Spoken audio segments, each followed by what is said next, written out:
अस्सलाम वालेकुम नाजरीन, उम्मीद करते हैं कि आप खैरियत से होंगे। नाजरीन, क्या कभी आपका गुज़र किसी कच्ची बस्ती से हुआ है? यकीनन आपने सैकड़ों कच्ची बस्तियां देखी होंगी और आप अपने तख़य्युल की मदद से अपने जहन में वहाँ के मुख्तलिफ मनाज़र भी ताज़ा कर सकते हैं। आपके दिमाग की स्क्रीन पर उभरती तस्वीरों में झोंपड़ियाँ, उनके बाहर रखी चारपाइयाँ, ज़रा फासले पर बैठकर बर्तन धोती खाना पकाती हुई औरतें, नंगे पांव और बाज नंगे बदन बच्चे भी फटे हुए और गंदे कपड़े पहने खेल कूद में मगन नजर आ रहे होंगे। कहीं चाय पीते और हल्का यारा में सस्ते सिगरेट का धुआं उड़ाते हुए, कई हुक्का खींचते बूढ़ों के साथ चंद बेफिक्रे नौजवानों की अपने हम ख्यालों की संगत का अक्स भी नुमाया हुआ होगा। कहीं आपको खेत खलियान में ऊंची नीची पगडंडियों से गुजरते किसान नजर आए होंगे।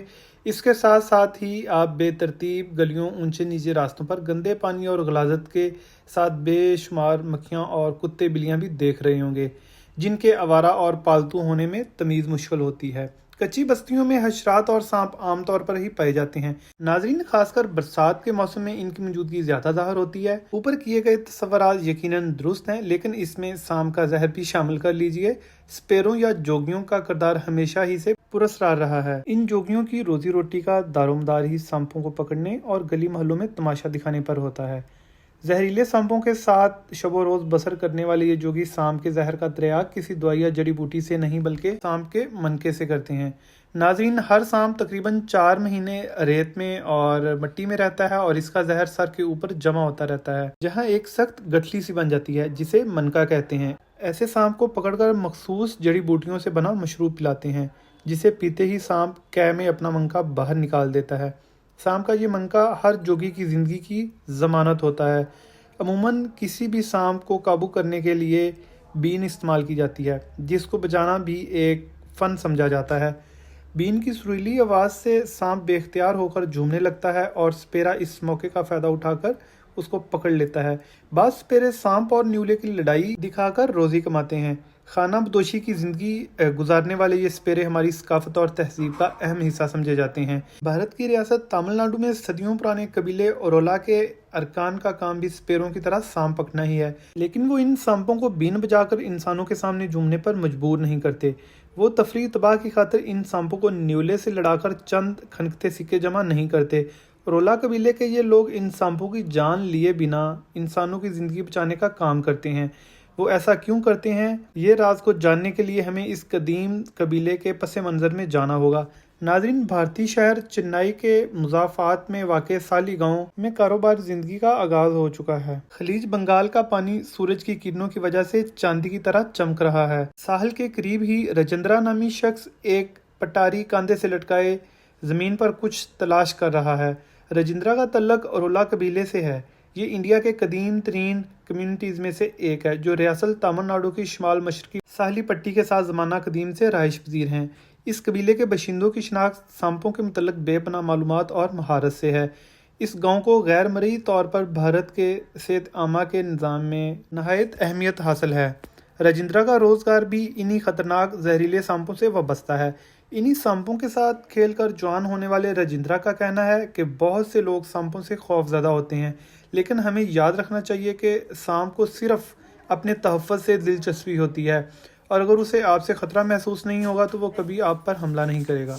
हमारी हलचल को सांप अपने लिए ख़तरा महसूस करके हमला कर सकता है। राजेंद्रा और गांव के बहुत से अफराद का ज़रिया मुआश यही जहरीले सांप हैं। ये लोग कोबरा और इस तरह के दिगर जहरीले सांपों को Arola snake catcher industrial cooperative housing society में वाक़ दफातर में ले जाकर इनका जहर फ़रोख्त करने का काम करते हैं।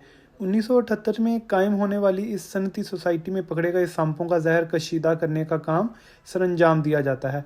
भारत में हर साल 50,000 अफराद सांप के काटने की वजह से जाँ बहक हो जाते हैं। नाज़रीन, भारत में 6 बड़ी अद्वियात साज कंपनियां सालाना 15 लाख सांप के त्रियाग के इंजेक्शन तैयार करती हैं। इन इंजेक्शन्स की अक्सरियत में त्रियाग के तौर पर इस्तेमाल किया गया जहर अरोला कबीलों के पकड़े गए सांपों से निकाला जाता है। ये घास फूस से बने सांप का जहर कशीद करने वाले मराकज़ में से एक है। इस मरकज़ में सांपों को रखने के लिए मिट्टी के मर्तबान और दरमियान में एक स्याह तख्ता रखा हुआ है, जिसमें इस मरकज़ में आने वाले सांपों की तफसीलात लिखी हुई होती हैं। सांप को इस मिट्टी के मर्तबान में डालने से पहले इसमें मिट्टी भर दी जाती है।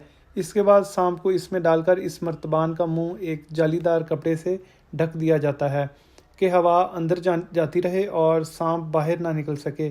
ایک مرتبان میں 2 سانپ رکھے جاتے ہیں۔ ان مراکز میں ایک وقت میں 800 سانپوں کو رکھنے کا لائسنس ہے۔ جہاں سانپوں کے زہر سے کام لیا جاتا ہے وہاں ان کی کھال کو بھی ذریعہ معاش بنایا جاتا ہے۔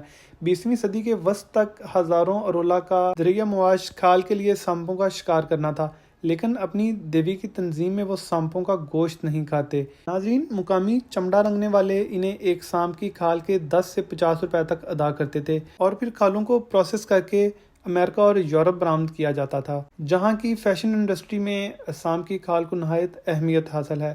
1972 میں بھارت میں جنگلی حیات کے تحفظ کا قانون بنا کر جانوروں بشمول سانپوں کے شکار پر پابندی عائد کر دی گئی۔ 50 سال سے اورولاز کے ساتھ کام کرنے والے ماہر حشرات اور قدرتی وسائل کے تحفظ کے حامی رومولس وائکر کا کہنا ہے کہ جنگلی حیات کے تحفظ کے قانون نے اس قبیلے کو معاشی طور پر بہت کمزور کر دیا تھا۔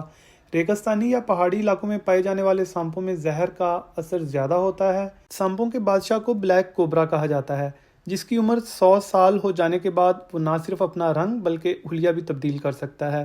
اور یہ بہت مشہور بات ہے کہ کافی عرصہ پہلے کی بات ہے کہ سانپ کا زہر چوس کر جسم سے نکالا جاتا تھا، لیکن اب دور جدید کے معالجین اس طریقے کو نہیں مانتے۔ ناظرین، یہ تھے کچھ دلچسپ حقائق اور معلومات۔ اگر ویڈیو پسند آئے تو لائک، شیئر اور سبسکرائب لازمی کر دیں۔ اللہ نگہبان۔